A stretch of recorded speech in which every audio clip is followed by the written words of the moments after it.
इथं गावात आहे सांग म्हणायचं ना तू कोणाला काय असं सांगतोय तुला पुढे नीट झक मार नीट कर नीट काही कर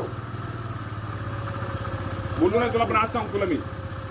आणि माझ्याशी गाठ कर ना कुणाला सोपं नाही गावात वाटच लावल्या का त्याची तुम्हाला मी सांगतो हे काय असलं की याच्याने जातील इलेक्शन होऊन जाईल झक मारत 6 नंतर कोणी तुम्हाला आई बाप तुम्हाला माहिशिवाय कोण नाही गावाला आई बाप झक मारत तू करणार प्रपंच दातात गुतल्यानंतर माझीच मदत लागते ह्या सगळ्यांना लागते का तुला मदत लागते का नाही सांग काय तू जातील झक मारत घर गंमत करून नाही सांगतो तर ते तू नीट झक मार नीट जागेवर बस लय जास्त करू नको मस्त माही करू नको सापडला तुला काय केलंय मी तुला झक मारायचं तू सांगतोय तू नीट झक मार नीट तुला सांगतोय तू नीट झक माराय का